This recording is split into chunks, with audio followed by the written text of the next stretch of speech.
చక్రవర్తి గారు, అంటే ఇంకా 2 రోజుల నుంచి జరుగుతున్న మరో చర్చ ఏంటంటే 45 రోజుల కాల్పుల విరమణ సీజ్ ఫైర్కు ఛాన్స్ ఉంది, కొన్ని దేశాలు ప్రయత్నం చేస్తున్నాయి అంటున్నారు. అలాంటి పాసిబిలిటీ ఏమైనా ఉందా? ఈ యుద్ధం ఇంకా కొనసాగే ఛాన్సెస్ ఎక్కువగా ఉన్నాయా? ఓకే సతీష్ గారు, మనం తెర వెనుక ఏం జరుగుతుందో వీ డోంట్ నో. ఒక పక్క అమెరికా చర్చలు జరుగుతున్నాయి అంటుంటే, ఇరాన్ ఏమో అసలు మాకేం సంబంధం లేదు, ఏమి జరగట్లేదు అంటున్నారు. ఇవాళ భారతదేశ పత్రికలు టైమ్స్ ఆఫ్ ఇండియాలో చూస్తే ఇరాన్ 5 పాయింట్లు 6 పాయింట్ల ప్రతిపాదన ఒకటి పెట్టింది. హర్ముజ్ స్ట్రైట్ లో టోల్స్ వసూలు చేస్తాం, అమెరికా రిపరేషన్స్, వార్ రిపరేషన్స్ అంటే యుద్ధం మూలంగా మా వైపు నుంచి ఎటువంటి రెచ్చగొట్టే పనులు లేకున్నా కూడా మా మీద మీరు దాడికి వచ్చారు కాబట్టి జరిగిన నష్టానికి మీరు మూల్యం చెల్లించాలి. అట్లాంటి ఒక 5-6 కండిషన్, అవేవి అంగీకార యోగ్యం కాదు ఇంకో పక్క అవతల వాళ్ళకి, కాబట్టి అది అయ్యేది కాదు. సో సంధి కుదురుతుందంటే ఇంతవరకు అయితే మనకు ఎక్కడ there is no optimism.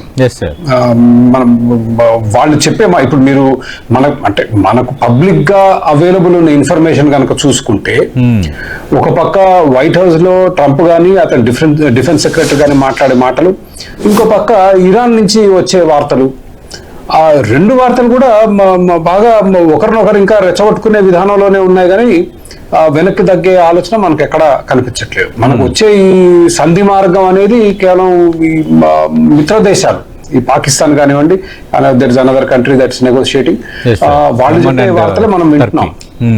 Oman and Turkey అండి, Pakistan, Oman and Turkey. So వాళ్ళు చెప్పేది కానీ they are trying, but that doesn't mean it is going forward. And Iran కి ఈ యుద్ధంలో చాలా అనుభవం ఉంది సతీష్ గారు. ఇవి అనుకోకుండా అమెరికా వాళ్ళు వచ్చి వాళ్ళని సర్ప్రైజ్ చేసిన యుద్ధం కాదు. ఈ తరహా యుద్ధం ఏది మిసైల్స్ ద్వారా శత్రు దేశాల మీద దాడులు చేయడం అనేది ఇరాన్ దాదాపు 20-30 ఏళ్లుగా చేస్తుంది.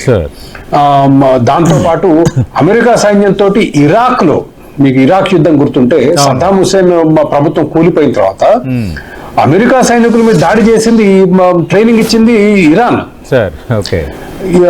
షియా మిలిటెంట్స్ కి, ఎందుకంటే ఇరాన్ షియాల దేశం కాబట్టి ఇరాక్ లో కూడా షియా మెజారిటీ. ఆ షియాలకి ఆయుధాలు ఇచ్చి, రోడ్ సైడ్ బాంబులకు ట్రైనింగ్ ఇచ్చి వేలాది మందిని చంపడానికి ముఖ్యమైన పాత్ర పోషించింది ఇరాన్. ఒకటి, ఇప్పుడు ఇజ్రాయెల్ లో ఏవైతే దాడులు జరుగుతున్నాయో, లెబనాన్ నుంచి హెజ్బుల్లా ఏదైతే దాడి చేస్తుందో, ఆ హెజ్బుల్లా ఫైనాన్స్ చేసేది ఇరాన్. మనకు ఇజ్రాయెల్ అక్టోబర్ ఆ దాడిలో వేలాది మందిని చంపేశారు కదా హమాస్ వాళ్ళు. అవును, ఆ హమాస్ కి ఫండింగ్ ఇచ్చేది కూడా ఇరానే. సౌదీ అరేబియా, యుఏఈ మీద డ్రోన్స్ తోటి, మిసైల్స్ తోటి, హూతీస్ ద్వారా దాడి చేయించేది ఇరానే. సో అపారమైన అనుభవం ఉంది. అంటే మంచి విషయంగా నేను చెప్పటం లేదు, పరిస్థితి కాదని. Absolutely not. Now the question is, Trump వచ్చిన బాంబులు వేసి వెళ్తాడు కర్గ్ ఐలాండ్ మీద, ఇంకో దగ్గర మౌంటైన్స్ లో ఉండే మిసైల్స్ నుంచి మిసైల్ వాటి మీద ఎట్లా వేస్తాడు బాంబులు? మీకు మిడిల్ ఈస్ట్ లో ఉన్న అతిపెద్ద సమస్య ఇప్పుడు హూతీస్ తోటి సౌదీ అరేబియా, యుఏఈ కూడా కాంప్రమైజ్ అయ్యాయి తప్పక. టెర్రరిస్టులు అయినా కూడా వాళ్ళతో రాజీకి వచ్చాయి. ఎందుకు వచ్చాయి రాజీకి? ఏముంది, ఓ మిసైల్ తీసుకుని ఆయిల్ ఫీల్డ్ మీద బాంబు పంపిస్తాడు. ఆ బుడ్డి ఇంత డ్రోన్, ఇంత మిసైల్ ఉంటది, $1 బిలియన్ ఆయిల్ ఫీల్డ్ మట్టిలో కలిసిపోతుంది, బూడిదైపోద్ది. దాంతోపాటు వాళ్ళకి తాగడానికి మంచి నీళ్లు ఉండవు కదా వాళ్ళకి. రిలయన్ ఓషన్ నీళ్లు తీసుకొచ్చి, సముద్రపు నీళ్లు తీసుకొచ్చి దాంట్లో నుంచి ఉప్పు తీసి, desalination plants are very important వాళ్ళ బతకడానికి. వాళ్ళు దాని మీద మిసైల్ వేస్తే ఫినిష్ కదా. అది ఇరాన్ ధైర్యం. మీరు ఎన్ని బాంబులైనా వేసుకోండి, మేము అంత రెట్టింపు మిమ్మల్ని నాశనం చేయగలం. కానీ అమెరికా, ఇజ్రాయెల్ ఇరాన్కి ఆ స్థాయిలో నష్టం చేయించలేదు, ఎందుకంటే వాళ్ళ ప్రజల్ని కష్టపెట్టొద్దని అయితే ఒక సూత్రం వచ్చింది అక్కడ. So that is a difficult thing that's going on. Right sir.